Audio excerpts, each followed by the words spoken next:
Important news just in. It's not about you. Leadership is not about you.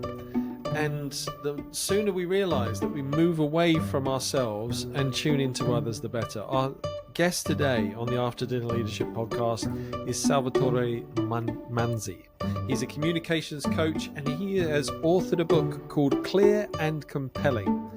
And we explore his leadership lessons, as we do with every guest, but also weave in to some of the insights that come from us really focusing on creating a message that is clear to those that we speak with and compelling for them to want to take action. Take a listen. It's a great conversation. I thought so anyway, but it's not about me. It's about you. What do you think? Let me know. Take a listen. Share if you think others would appreciate it. Wonderful opportunity to welcome Salvatore Manzi to the After Dinner Leadership dinner table. Welcome, Salvatore. It's lovely to have you with us. Thank you. It's great to be with you. Thank you for that. Now, we have this virtual dinner table around us. What food reminds you of your childhood?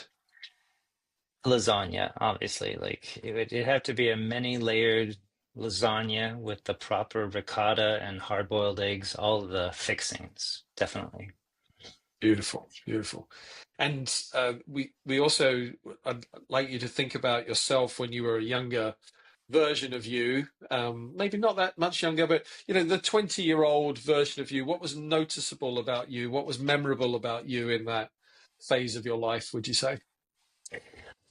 I was very outgoing and I was very eager to understand different cultures. Grew up in Kansas in the middle of the country and went to University of Kansas, which was the first time I was exposed to the vast array of world cultures at university and became obsessed. And I was only interested in you if you had an accent or if you spoke another language. I wanted to learn more. Right. And you're currently, you're based in the US, but you're currently recording this from the Netherlands. Tell us a little bit about that. Like this curiosity around cultures continues. It has.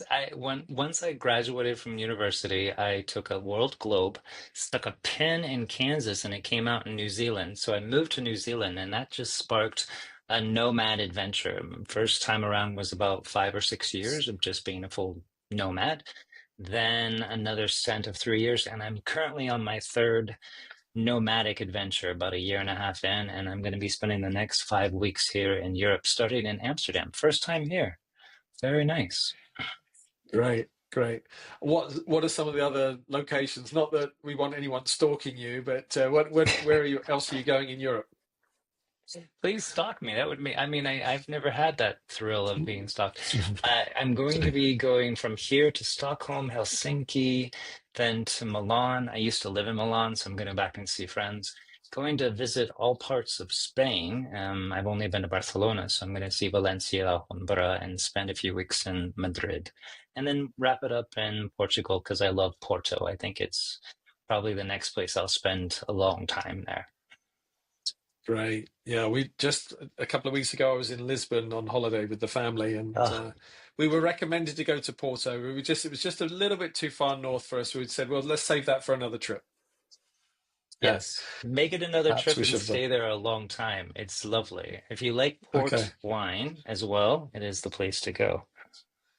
Yeah, not a drinker, but I hear the style of the city and just the atmosphere there is beautiful. So look forward to seeing it.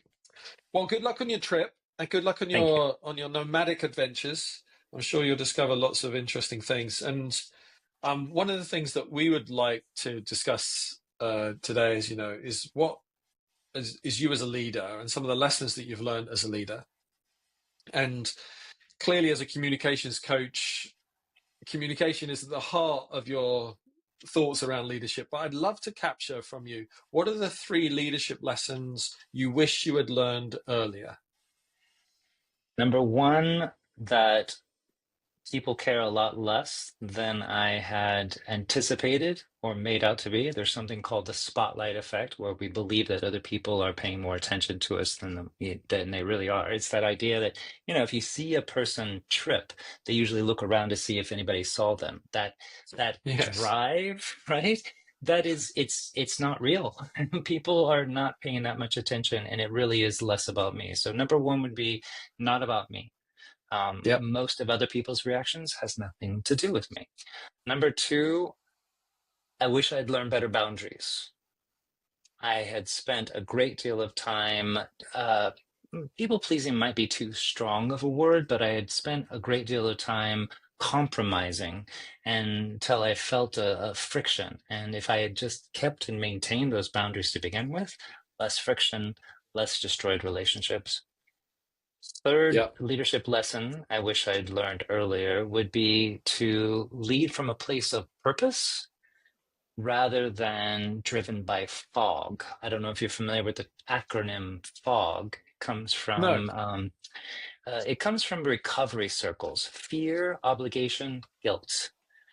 Too often times, fear, obligation, and guilt can be the motivator to do something. And too oftentimes in my youth and my starting leadership journey, I was doing things out of fog rather than connected to my purpose and my values. Yeah. Brilliant.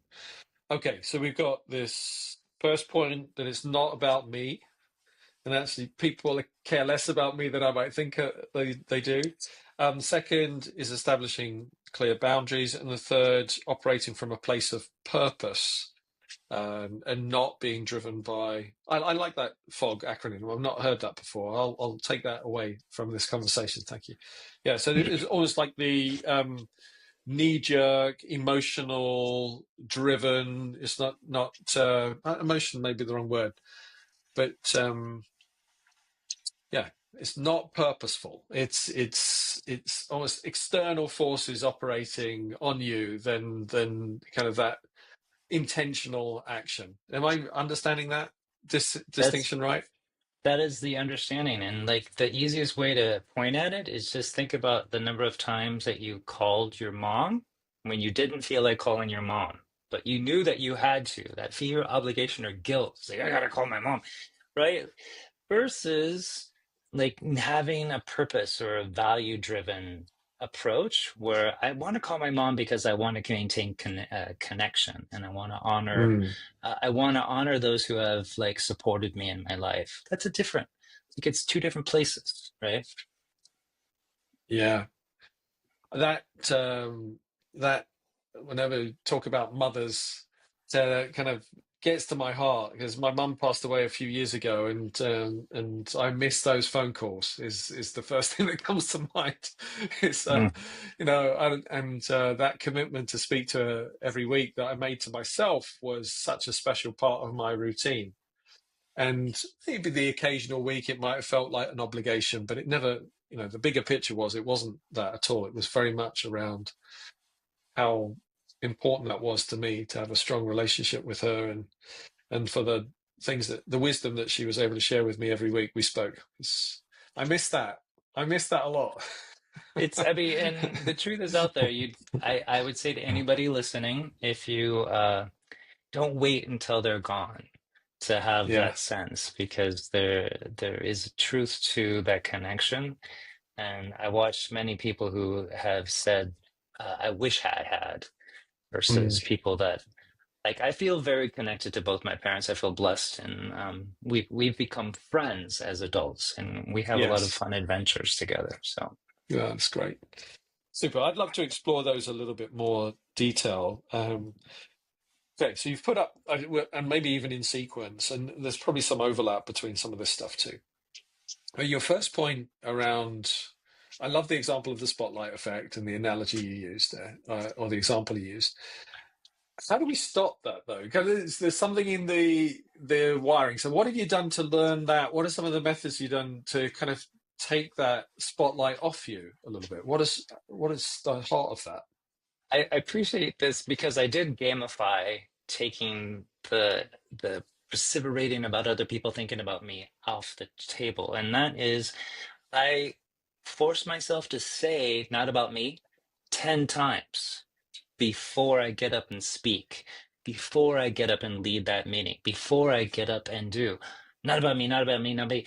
So that's my habit, 10 times. The other is when it's a difficult conversation or an intense interaction, and I have the moment, I literally will in my head just keep saying, not about me, not about me, not about me, and then respond. So I just literally turn it into a mantra to Yeah. remind myself that it's not about me, it's not about me, and try to see what's happening from a different perspective. Right? There's obviously impact on me, right? I'm obviously reacting, but there's a choice. Viktor Frankl, Victor's profound quote there between stimulus and response, there's a gap, and in that gap is an opportunity for us to make a choice. And Yeah. most of us are driven by reaction. And I judge early in leadership, we value quick action. Like we kind of judge our leadership based on how quickly we can react to the situation. There's so much wisdom and so much more leadership shown when there's a pause where a choice is made and we respond rather than react in that. And in that pause is where I'm doing my mantra, not about me, not about me, to orientate my mind to be thinking about, well, what else could this be? What else could be going on in that person's life? Why are they giving that sour face while I'm talking? Or why are they Yeah. responding that way? That gives me the possibility of looking at the situation differently. And continue that on for me then. Those multiple choices there. What's the probable upside that you've experienced by responding less reactively? I, I go into this in my book a little bit about like the need as a leader to have presence. Hmm. Presence is what commands the room. It's what causes people to lean in to your leadership. And my sense is when I can make it not about me, but I can turn my focus outward and look at what could be going on for that person and not be in a defensive or reactive state, I have a greater presence that's going to cause people to lean in and take what I say at a higher value. That would be Yeah. number one. Great. Thank you. Is there a number two? Number two, I would say, is it gives an opening for a deeper relationship, right? Because I'm not cutting that person off. What happens for a lot of us, not to get too deep into shadow work, but when I react to somebody else's stimulus, it can trigger a shadow part of me that is maybe a manipulator, maybe it's a quick to cut you off, maybe I'm going to put you down before you can put me down.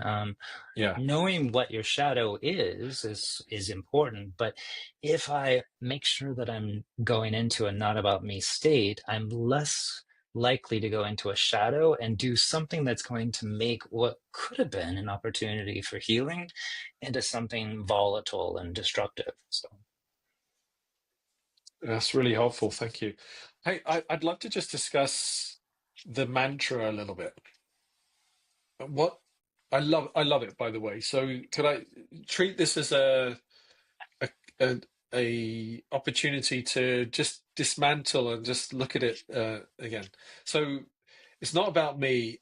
I can't help thinking as you're repeating that multiple times that there's an element of don't think about pink elephants, and you actually have that, is it confirmation bias or whatever it's like, or just a reaffirming that it's all about you because you keep saying me, me, me, me, me in the mm, mantra. mm. And I don't know if there's an opportunity to say it's all about them or there's more to explore, or I don't have an answer to the alternative, but other than just, are you reinforcing the me, and does it become quite a selfish endeavor? So does the mantra become, yeah, does it magnify the wrong word? Anyway, just a thought as I'm hearing you talk that I through. mean, there's a lot to unpack that you just surfaced, and I love it. And I would invite anybody listening to make it your own, whatever the phrase is that's going to work. There is confirmation Yeah. bias, there is the repetition. For me, honestly, it's rooted in an experience I had at an ice cream parlor, believe it or not. I'd waited in line for a super long time for my turn to get my ice cream. And there were four people working behind the counter. And when it finally, the person turned to me and just gave me, what do you want? And I was like, dude, I'm in an ice cream store. Like, this is a moment of joy. I finally have a chance, and you're giving me this attitude. What did I do to you? And like, I heard in my brain, this has nothing to do with me. This is not about me. Yeah. This person is having a bad day. And so when I say not about me, I literally go back to that moment of like, this person's attitude towards me has nothing to do with me. They don't want to be Yeah. here today. They had a bad experience. I don't know what it is. So for me, that mantra does work because it takes me back to that moment of my ice cream. I did get the ice cream. It was delicious. Just had to deal with a surly customer service person. But now when I say not about me, it just reminds me, oh, this person's reaction has nothing to do with me. Yeah. Okay. Right. Here's another one just to throw into the mix. What if it does have quite a lot to do with you? There is something, right? Like there's some, I'm obviously a trigger. I'm obviously the stimulus, but to if we wanted to, we could break this down and we could say, like, my role is not to fix, to heal. My role is not to like anti, or my role is to be a healer. Like, I can choose a different path. There's the Four Agreements. If you've ever read that book, uh, and I apologize, I don't. It's familiar. It's familiar, but I can't recall the detail of it. I know I have come across it, but it was some time ago, Yeah, and I same. don't And recall them. it's Yeah. one of, Okay. I went through a period of like high consumption of anything of self-development, right? And I think it was in the Yeah. midst there. I don't remember all four. Impeccable with your word is one of them. But one of the other ones is don't take things personally. And Yes. that really is the root of it, right? Is like this Yeah. is not personal. This person's response to me is not personal. That doesn't mean that I'm not impacting and I'm not sparking or triggering some sort of interaction here, but it's not personal if that person is being rude to me. If anything, it's a more of a reflection of them and who what they're Yeah. going, right? So my friend worked at a cafe, Cafe Gratitude in the Bay Area, and it was meant to be a place where you went and had a great deal of appreciation. And as part of the training to work there, all employees were taught to see difficult interactions, whether a customer got upset or they got upset at each other, to go, we have an opportunity. They were literally trained to respond to a negative stimulus with, oh, here's an opportunity, to change the mindset about it. And that is part of it. So, not taking things personally, seeing this as an opportunity, changing my role from being like victim to being like a potential supporter of this person in whatever situation that they've now found themselves in. Like, that's the role of a Yeah. leader. Great. I really like that. It feels like that's a good segue into this idea of boundaries. Huh. And so let's talk about that then, and perhaps go to the point where or share an experience where you realize that this was important. We've talked about this being a leadership lesson you wish you'd learned earlier. How did you know that this was important and needed? So my friends used to say, Salvatore's not type A, he's type triple A, because I was really high strung, right? And as a Yeah, means of overcoming that, I was always trying to be super accommodating to everybody else, trying to create more space, trying not to get upset that you're smoking in my space or that you just threw trash on the floor or whatever it was. And through period of like several teachers and several different learnings, I realized that I don't need to wait until I'm triggered to have a response. I can know what my boundaries are and I can reinforce those boundaries in a polite way before I have to and reinforce it in a darker way. I'll give you an yeah, example. I had I had roommates, obviously. I basically had roommates up until COVID. COVID was the first time I actually lived by myself. And what a wow, I didn't realize what a difference that makes when I can just leave my dishes in the sink and not worry about picking them up, right?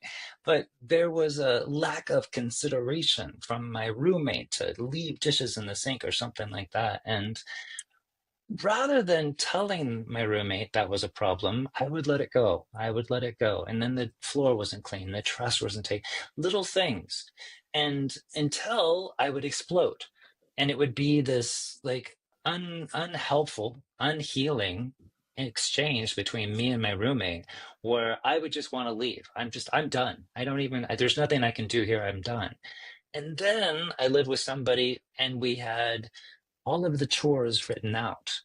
And we understood when those chores were meant to be done and when there were boundaries about what was my responsibility and what were the obligations.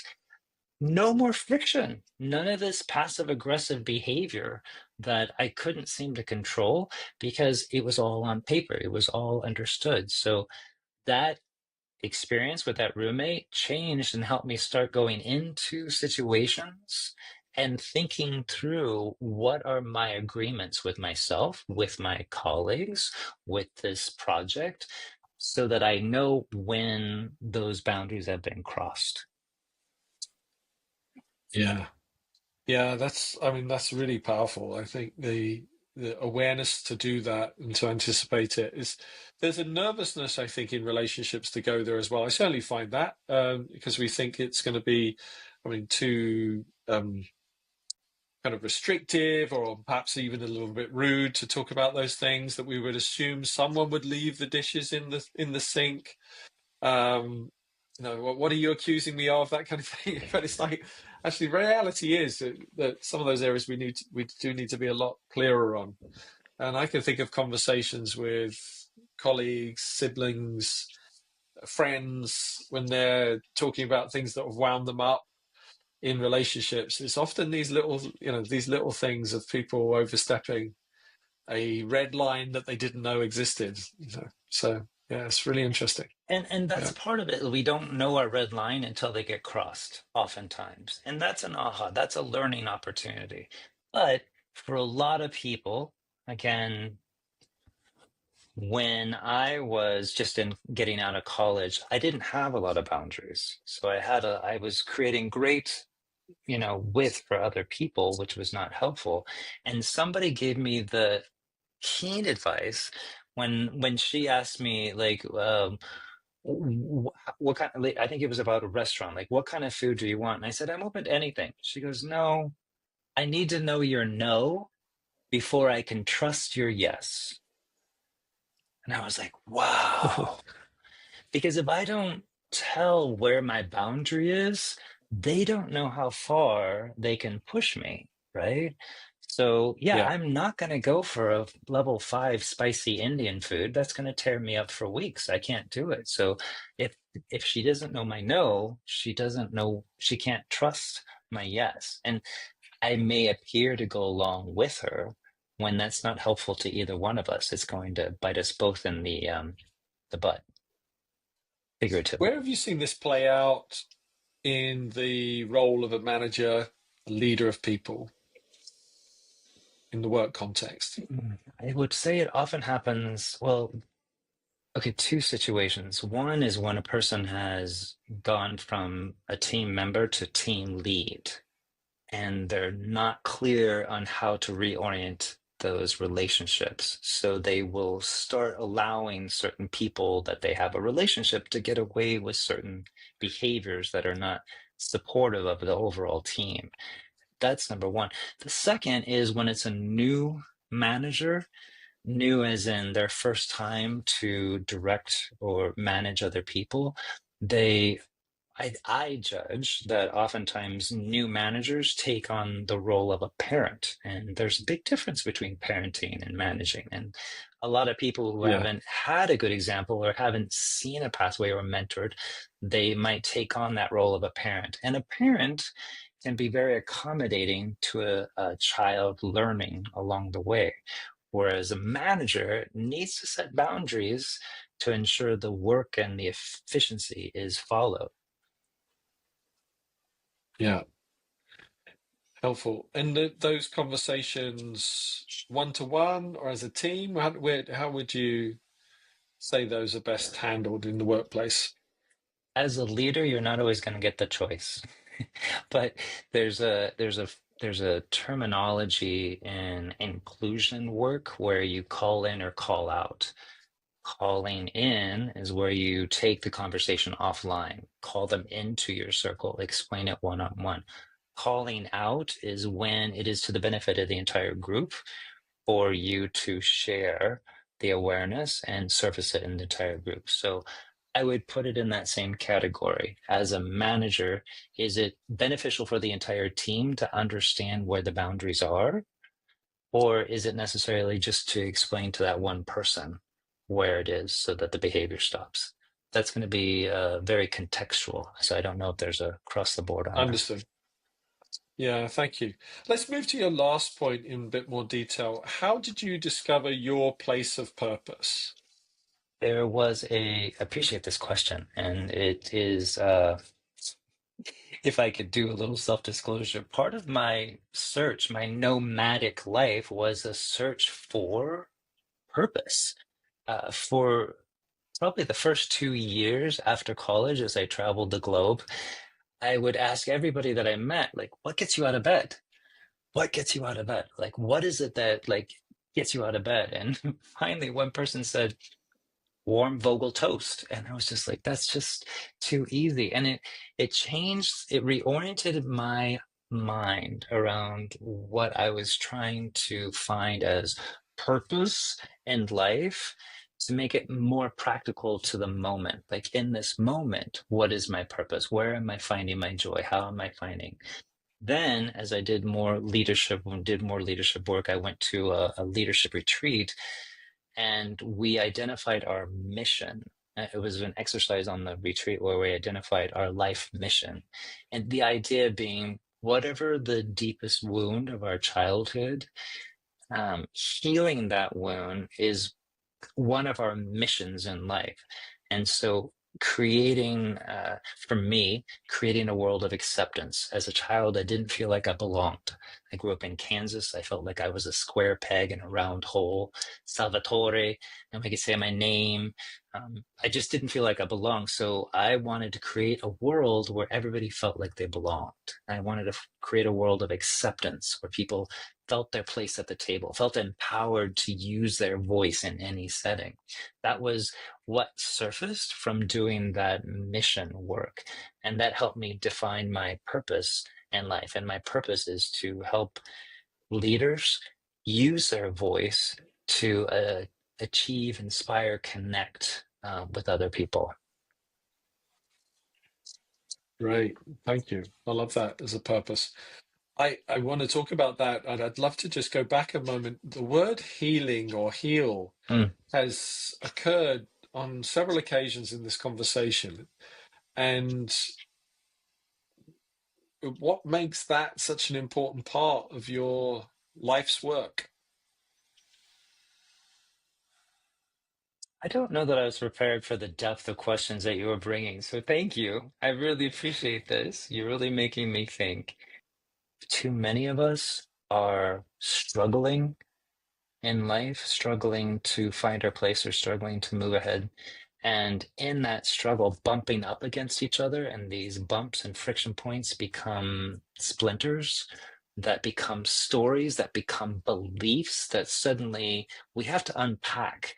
The easy example would be a child who was bit by a dog and then becomes like fearful of dogs, and then by the time they're a teenager have this belief that dogs are bad and they have to stay away from them, right? And those splinters from our life experiences as we bump along with each other need to be healed. Like we need an opportunity for somebody to hold the mirror up or to offer a different response so that we can look at it differently, release that story, create a new story, one in which we have Mm, more resourcefulness, more agility, more ability to be present with one another.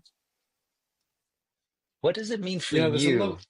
when Yeah. somebody says healing? Like, oh, Well, maybe that's one of the reasons why I've latched onto it, Salvatore. I like the word. I think it's a really important part of being able to move forward with purpose. Actually, is to acknowledge there's some wounds and things that we need to be aware of when we have friction with somebody else. And I I just see it as a really important part of personal development is to being honest with ourselves about what those are, what those trigger points are, what those hot buttons are. I've been thinking a lot about this over the last year, and this stuff that I know that I've worked through. I think forgiveness is a really important part of this story, in that healing story somewhere. There's that gratitude that you've mentioned as well. I think is a really important part, a kind of a lens to put into this mix as well. And I haven't got a very coherent answer either, it's a clearly, but tricky I one, was just right? intrigued. I was just intrigued by the fact that it come up a few times, and I love the word. And I think it's a really important part to leading well is that I give an experience for me. I have struggled, and I still struggle if someone tries to overly dominate a situation that I'm in.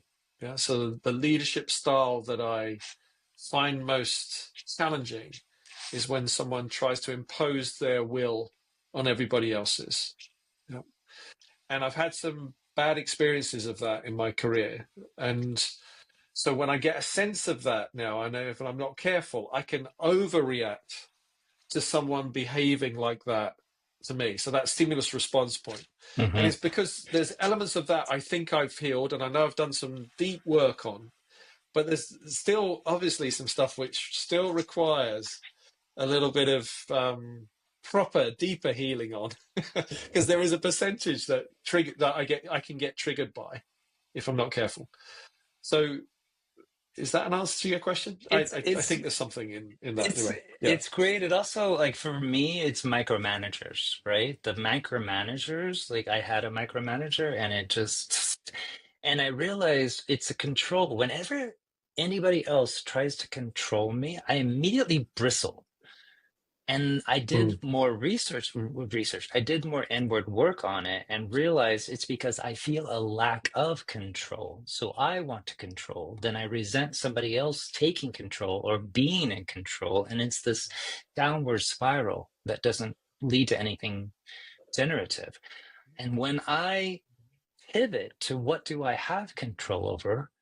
How am I in control of my life? How do I exercise control? It again turns it into a not about me. This is that person. Perhaps they're dealing with their own control issues, whatever it is, but I don't need to respond from this place.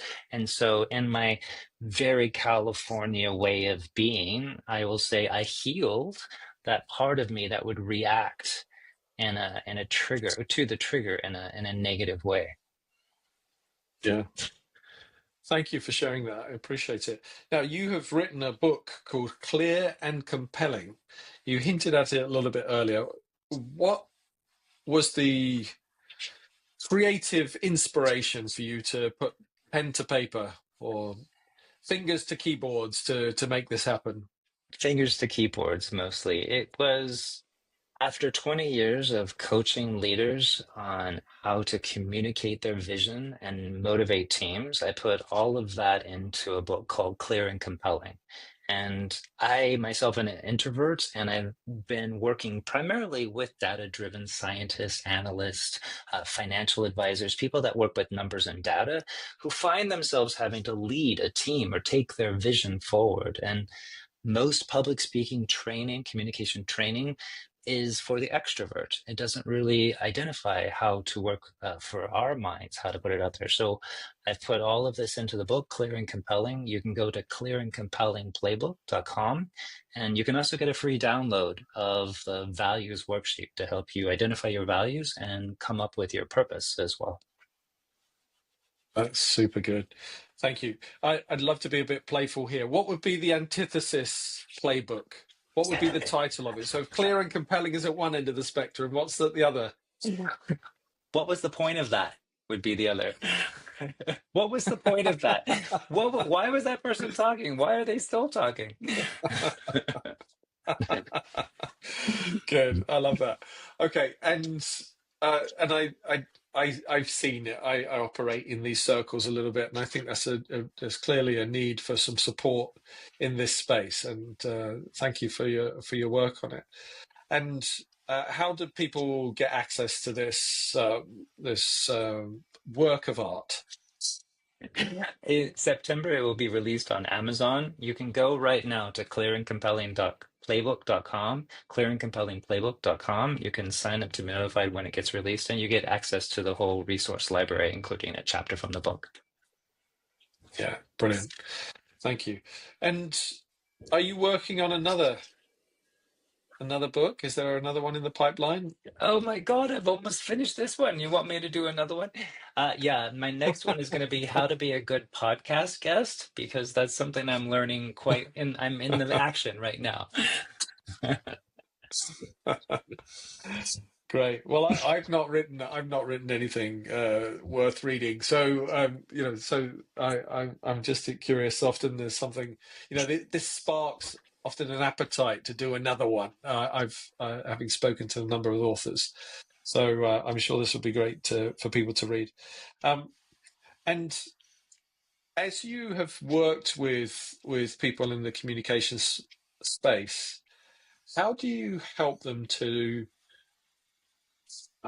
move away from the security that they might feel in sharing vast quantities of information and moving to something that's clearer and more compelling than doing that? How have you helped them to take that step? The book identifies a lot of strategies to help a person become more clear and compelling with their. I would share the first one is dialogue, not download. And it's a strategy, it teaches techniques to bullet point your information to allow an interaction with your audience. And the second one I would offer is metaphors move minds, especially for data-driven individuals. When data and data people are talking to each other, it can go data, it's like zeros and ones, but when a data-driven person needs to express themselves or convince stakeholders that are in marketing or creative or COOs or whatever, they have to express it a different way. And that's when metaphors and analogies, stories help to move those people into action. So metaphors move minds is another strategy. I have appreciated the way in which you've shared your content with good stories, interesting insights that have come from that. So thank you, and good use of metaphor. And yeah, it's one of your. I would say that's one of your skills. Thank So you. I am keep it working on going. it. It's still a practice. Good, good, great. Well, let's go back to your 20-year-old self. Okay. Um, Little did he know that he was about to embark on some nomadic adventures across the globe. But I would love to ask you, what advice would you give to him? What words of counsel would you offer? Pack lightly. And I mean that both physically and metaphorically. I found when I initially started living in other countries, I was still dragging all of this baggage from my youth and recreating the same stories in different places. It wasn't until my second or third iteration that I realized I don't even have to go by Salvatore. I can make something up. And that's when it gave me the freedom to let go of the stories. And then I started looking, picking up each story and being like, does this really serve me anymore? And letting go. So to my younger self and to anyone out there, I would say pack lightly. Great. What a great bit of counsel. I like that a lot. Okay. We'll wrap up here and wish you the very best of success with Clear and Compelling Thank you. when it launches in September. And the Clear and Compelling Playbook.com, I think, is the website for accessing that. And Salvatore, maybe what a lesson learned from this conversation. What are you taking away from this conversation we've had today? lesson from today is preparation helps, and let it all go once it gets started. Got to be in the flow. And if I could just say, this has been absolutely wonderful having this conversation with you. I appreciate the deep dive. I appreciate the way you picked up words and asked questions that were so insightful. And you got me thinking about lasagna for dinner. I'm in Amsterdam. I don't know where I'm going to find that, but it's going to happen. Good, good. No, thank you. And I love although I was exploring the not about me, I like that concept and taking it personally. And I've not come across the FOG acronym before, It's not mine. and It, I accept that. I'll borrow it with pleasure, and yeah, it's actually a really helpful construct. Think how those things can drive us quite easily if we're not careful. So, amongst other things, those are two takeaways. On a broader level, I really need to give some more thought about my own use of metaphor and in my communication. So thank you for modeling that so well. a pleasure. So, Salvatore, thank you, and wish you the very best of success with your books. Thank you so much.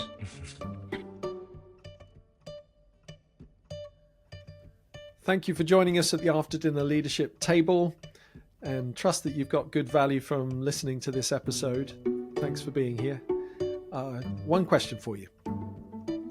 The question is, so what? What will you do with what you've just heard? And here's a few suggestions. Number 1, lead with more purpose. 2, mentor with patience. 3, share with pride. You think of anyone who you know that would benefit from listening to what you've just heard, that would help them to be a better leader today or in the future. Please share, like, subscribe. It helps other people to consume the content. And we wish you all the very best of success. And please listen again to another After Dinner Leadership conversation.